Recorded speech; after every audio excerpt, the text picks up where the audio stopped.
Hello दोस्तों, मेरा नाम है अदनान और आज हम लोग बात करने वाले हैं calorie calculator for fat loss. यानी हम लोग इतनी कैलोरी को कैलकुलेट करेंगे जो कि हमें फैट लॉस के दौरान कंज्यूम करनी चाहिए।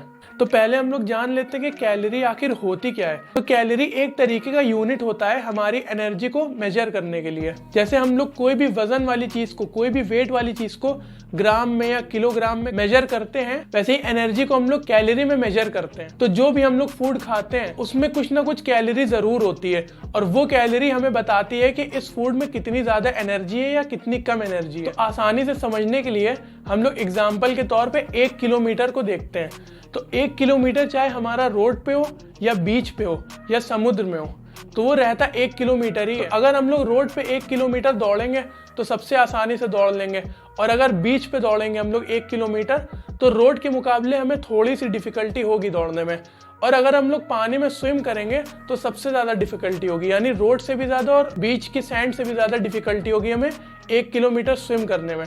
बट चाहे आसानी हो या डिफिकल्टी हो, वो रहता हमेशा 1 ही किलोमीटर है, ज़्यादा या कम नहीं होता है। उसी तरीके से हम लोग एनर्जी को कैलोरी में मेजर करते हैं, चाहे वो वेजीज हो, बर्गर हो, पिज्ज़ा हो, छोले भटूरे हो या एग्स हो या बॉइल्ड चिकन हो या कुछ भी हो, तो सब में कुछ ना कुछ कैलोरीज रहती हैं। तो जो कैलोरी होती है वो इन सब फूड की हम लोग को बता देती है कि इसमें कितनी ज़्यादा एनर्जी है। बट डिफरेंस कहाँ पे आता है? जैसे हम लोगों ने एग्जांपल में लिया, सैंड हो गया, वाटर हो गया या रोड हो गई, उसके कॉम्पोजिशन में चेंज होता है, वैसे ही हमारे फूड के कॉम्पोजिशन में चेंज होगा। यानी कि जैसे कि कितने अमाउंट में उस फूड में फाइबर है, प्रोटीन है, कार्ब्स है, शुगर है या जो भी है, मैक्रोन्यूट्रिएंट्स हैं या माइक्रोन्यूट्रिएंट्स हैं, तो हर फूड की कैलोरी अलग अलग रहती है। वैसे ही हर फूड का कॉम्पोजिशन भी अलग अलग रहता है। तो ये बात होगी हमारी कैलोरी की। तो अब हम बताते हैं आपको कि कितनी कैलोरी आपको कंज्यूम करनी चाहिए अपने फैट लॉस के लिए। तो आते हैं डायरेक्ट पॉइंट पे।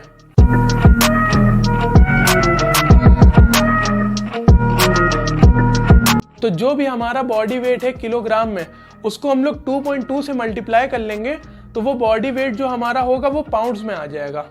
तो उस बॉडी वेट को जो पाउंड्स में आ गया, तो अगर आप सेडेंटरी लाइफस्टाइल जीते हैं, अगर आप सिर्फ और सिर्फ हफ्ते में 4 से 5 दिन जिम जाते हैं और बाकी जो भी आप अपनी जॉब करते हैं, जो भी काम करते हैं, तो वो बैठ के करते हैं, तो आप अपने बॉडी वेट को 14 से मल्टीप्लाई कर लेंगे। और अगर आप हफ्ते में 4 से 6 दिन जिम भी जा रहे हैं और थोड़ा बहुत एक्टिव भी रहते हैं, तो आपको अपनी बॉडी वेट को 15 से मल्टीप्लाई कर देना है। तो बॉडी वेट जो हमारा पाउंड्स में आएगा, सेडेंटरी लाइफस्टाइल वाले उसको 14 से मल्टीप्लाई करेंगे, और जो एक्टिव लाइफस्टाइल वाले हैं वो लोग बॉडी वेट को पाउंड्स में 15 से मल्टीप्लाई करेंगे। तो जो भी आंसर हमारा आएगा वो आएगी हमारी मेंटेनेंस कैलोरी। तो ये जो मेंटेनेंस कैलोरी होगी हमारी, इसको हम लोग 0.75 से मल्टीप्लाई कर देंगे, तो जो भी अमाउंट हमारा आएगा वो होगी हमारी amount of calorie for fat loss. यानी इतनी कैलोरीज हमें कंज्यूम करनी होंगी अपने फैट लॉस के लिए। तो आपकी आसानी के लिए हम एग्जांपल ले लेते हैं। तो सपोज कोई 80 किलो का इंसान है, तो उसके 80 केजी को हम लोग 2.2 से मल्टीप्लाई करेंगे तो 176 पाउंड्स उसका आ जाएगा। वेट कन्वर्ट होके केजी से पाउंड्स में कन्वर्ट होके उसका 176 पाउंड्स आ जाएगा। तो मान लीजिए कि वो बंदा जो है एक्टिव लाइफस्टाइल जीता है, तो उसके 176 पाउंड्स को हम लोग 15 से मल्टीप्लाई कर लेंगे, तो जो हमारी मेंटेनेंस कैलोरी आएगी वो आएगी 2640। तो ये 2640 को हम लोग 0.75 से मल्टीप्लाई कर लेंगे, तो जो हमारा आंसर आएगा यानी 1980 कैलोरीज। तो ये अमाउंट ऑफ कैलोरीज है जो कि फैट लॉस में उसके हेल्प करेगा, यानी इसके आसपास ही हमें कैलोरीज को कंज्यूम करना है फैट लॉस के लिए। तो हमारी कैलोरीज की बात तो हो गई, बट अब मैं आपको बताता हूँ कि आप अपने मैक्रोन्यूट्रिएंट्स को अपनी कैलोरीज में कैसे बैलेंस कर सकते हैं। तो 1 ग्राम प्रोटीन में हमारी 4 कैलोरीज होती हैं। तो हमें प्रोटीन आखिर कितना कंज्यूम करना है? सबसे इंपॉर्टेंट हमारा प्रोटीन होता है। तो जितना भी वेट हमारा पाउंड्स में है उतने ही ग्राम हमें प्रोटीन कंज्यूम करना है। तो अगर वो 176 पाउंड्स का इंसान है तो उसको 176 के आसपास ही 176 ग्राम के आसपास उसको प्रोटीन कंज्यूम करना होगा। थोड़ा कम भी कर सकता है, तो 135 से लेके 180 ग्राम तक प्रोटीन कंज्यूम कर सकता है। तो अगर वो 176 ग्राम प्रोटीन कंज्यूम कर रहा है तो यानी 704 कैलोरीज उसकी सिर्फ प्रोटीन से हो गई। तो जो कैलोरी बजट था फैट लॉस के लिए वो था 1980, तो उसमें 704 कैलोरीज प्रोटीन से आ गई। अब फैट से उसकी आधी आ जाएंगी, यानी जितने ग्राम हमने प्रोटीन लिया है उसका जस्ट आधा हमें फैट लेना है। यानी 176 ग्राम अगर हमने प्रोटीन लिया है तो 88 ग्राम फैट ले लेंगे। तो 88 ग्राम फैट में यानी 1 ग्राम फैट में 9 कैलोरी होती है, तो 88 ग्राम फैट में हो जाएगी 792 कैलोरी। तो 704 कैलोरीज हमारी प्रोटीन से हो गई, 792 कैलोरीज हमारी फैट से हो गई।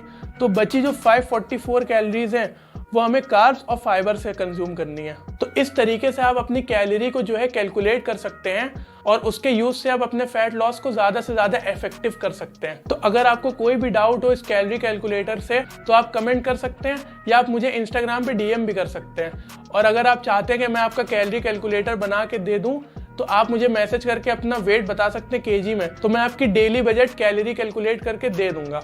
और एक ये भी चीज़ होती है, हमारी लाइफ काफ़ी ज़्यादा जो है डायनेमिक है, हमारी लाइफ रोज़ रोज़ सेम तो हो नहीं सकती है। तो कभी कभी ऐसा भी हो सकता है कि आप जो भी आपका जो कैलोरी बजट है आप उसके ऊपर भी जा सकते हैं, या कभी कभी ऐसा हो सकता है कि आप उसके नीचे भी जा सकते हैं। तो जब भी अगर आप कभी पार्टी वगैरह में चले गए या आपने अगर कोई भी चीट मील ले लिया हो, तो अगर आप कैलोरी बजट के ऊपर चले गए हो तो अगले दिन आप उस कैलोरी बजट के नीचे रहिए ताकि वो हमारा बैलेंस रहे। तो इससे ये होगा कि आप अपना फेवरेट फूड भी इंजॉय कर सकेंगे और आपका फैट लॉस भी होता रहेगा। तो दोस्तों ये था हमारा calorie calculator for fat loss. अगर आपको ये वीडियो हेल्पफुल लगी हो तो लाइक दे दीजिएगा, मेरे चैनल को सब्सक्राइब कर दीजिएगा और अपने दोस्तों में शेयर कर दीजिएगा। और अगर आप चाहें तो मुझे इंस्टाग्राम पे भी फॉलो कर सकते हैं। तो अब मुलाकात होती है हमारी अगली वीडियो में, तब तक के लिए कीप हसलिंग।